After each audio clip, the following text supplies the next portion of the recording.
এত লড়াই করলাম কার জন্য?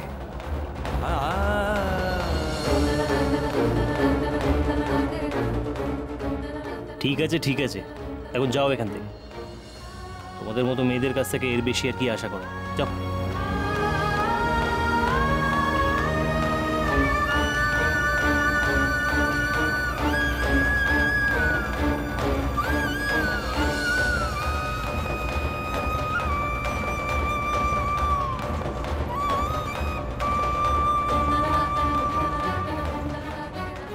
ঠিক আছে ঠিক আছে, এখন যাও এখান থেকে।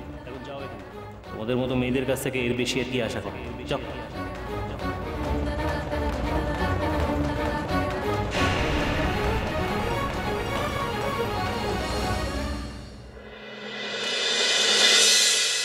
মাথা ঠান্ডা হচ্ছে তো, রাগ কমেছে? বাবা, যাবি তো এবার আমার ঘরে?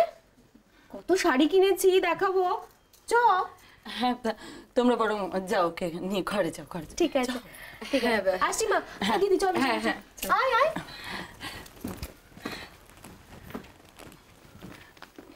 বাবা প্রদীপ, হ্যাঁ বলুন। দেখো যা হওয়ার হয়ে গেছে, তো তুমি কিন্তু মনে কোনো ক্ষোভ রেখো না।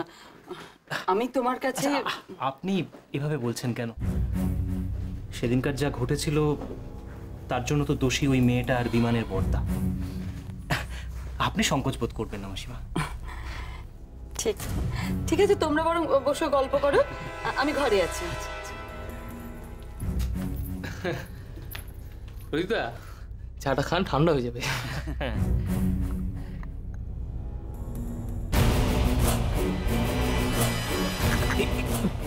কি গায়ে পড়লো কি করে? না না, ওই মাইন্ডটা একটু ডিস্টার্ব আছে তো ওই জন্যে। ঠিক আছে, আমি বাথরুমে যাচ্ছি। আমি আসবো প্রদীপদা? না না বিমান, কোনো দরকার নেই। আমি কি এই বাড়িতে নতুন নাকি? এই বাড়ির সবকিছু আমি খুব ভালোভাবেই জানি। বসো তোমরা।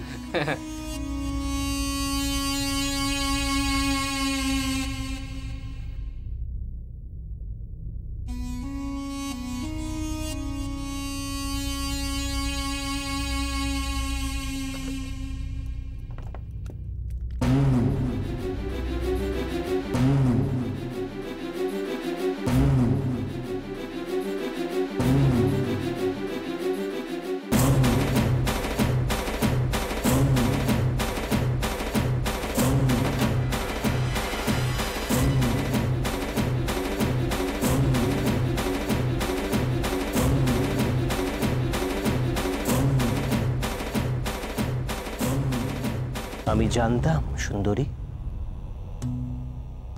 যার রূপ এত সুন্দর তার মনটা কি এত কঠিন হতে পারে? তাহলে তুমি আমার প্রস্তাব স্বীকার করছো, তাই তো?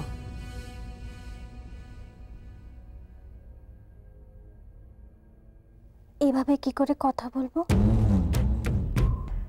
যদি কেউ শুনে ফেলে?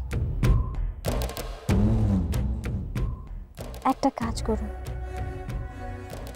অন্য কোথাও দেখা করুন। নিশ্চয়ই করব, নিশ্চয়ই করব। না না, এখন যাবেন না, তাহলে সবাই সন্দেহ করবে।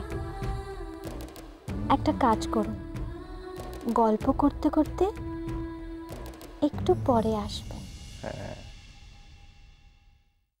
তোমাকে যতটা সহজ সরল ভেবেছিলাম ততটা তো তুমি নও। ভালো ভালো, খুব ভালো। আসলে কি জানো তো, ওই বোকা মেয়েদের নিয়ে না পরে বড় ঝামেলায় পড়তে হয়। তা বলো, কোথায় যাব বলো?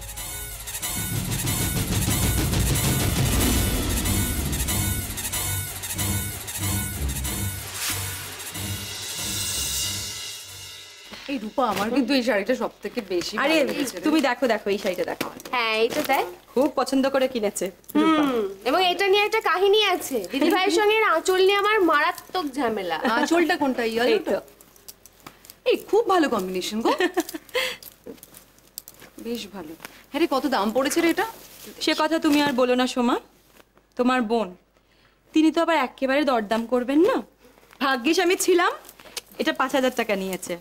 এটা তো বলছিল যে 5,200, তাই বলছিল না? আরে 200 টাকা তো কমলো। ও বরাবরই এরকম, জানো তো, ওর কথা বলো না। খুব ভালো দেখতে। এটা দেখ। হ্যাঁ দিদি ভাই, কি হলো? পাটরানি কিন্তু এখনো অবধি এলেন না। চার স্ন্যাক্স নিয়ে আসার কথা, ওই এখনো অবধি তো আমি কিছু দেখতে পাচ্ছি না। এই শোন রূপা, ওই মেয়েটাকে একদম আমার কাছে আসতে দিস না তো। ওকে দেখলে একবারে গা পেত্তি জ্বলে যায়। যা আমাকে খাওয়ানো তুই নিজে গিয়ে নিয়ে আয় না। আচ্ছা স্যার, প্রদীপের কাছে ক্ষমা চেয়েছে বলে 7 খুন মাপ হয়ে গেল। আমি একটা জিনিস বুঝতে পারি না, তোরা পাটপ্রাণী বলে ওকে মাথায় তুলিস কেন? আমি যাই তাহলে নাকি দিদি ভাই? হ্যাঁ হ্যাঁ যা। হ্যাঁ, তুই দেখ দেখ শাড়ি দেখ, মেজাজ গরম করিস না তো। তুই তাড়াতাড়ি আসিস। হ্যাঁ হ্যাঁ হ্যাঁ। এই নাও, এটা দেখো সোমা, এটারও কম্বিনেশন। কি ব্যাপার? আরে চা স্ন্যাক্সটা কোথায়? হ্যাঁ, তুমি তুমি এরকম খালি হাতে এখানে দাঁড়িয়ে আছো কেন? তোমার জন্যই দাঁড়িয়েছিলাম। আমার জন্য? কেন? একটা কথা বলার ছিল, একটা কথা বলার ছিল। আমার সঙ্গে কথা?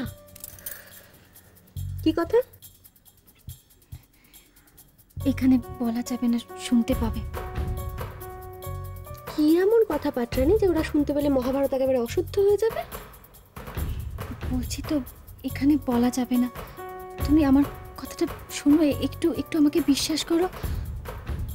তোমার এই কথাটা জানা খুব দরকার।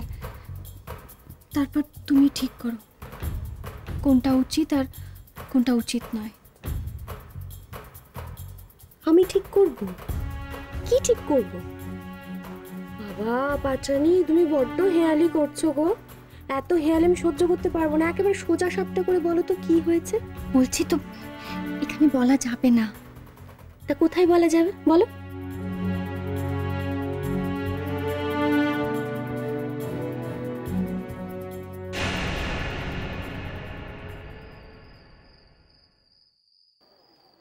এই পাটরানি, কি ব্যাপার বলো তো? তুমি আমাকে হঠাৎ করে ছাদে নিয়ে এলে কেন? হ্যাঁ, তুমি কি মতলবটা কি আঁটছো? ও আচ্ছা আচ্ছা, তোমাকে দিয়ে আমি ক্ষমা চাইছি। এবার তুমি আমাকে ছাদ থেকে ফেলে দাও একটা ফোন দিয়ে আঁটছো, তাই না? আহা, তোমায় ছাদ থেকে ফেলতে যাব কেন? বলেছিলাম না তোমাকে একটা কথা বলার আছে। কথা কথা কথা বলেই ফেলো না সেই লাখ টাকার কথাটা বাপু। আমার আবার উঁচু জায়গায় গা ছমছম করে, অসুবিধা হয়।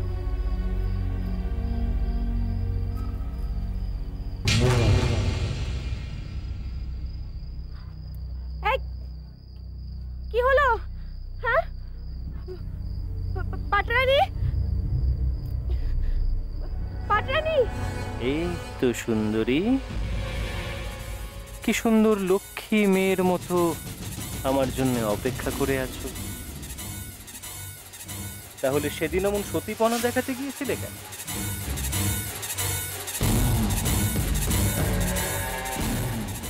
বলছি আমার বউ কদিনের জন্য বাপের বাড়ি যাচ্ছে, তাই বলছিলাম এই সময়টা তুমি যদি আমার বাড়িতে আসো তাহলে তাহলে দুজনে মিলে একটু ওই স্বামী স্ত্রী খেলা যায় আর কি।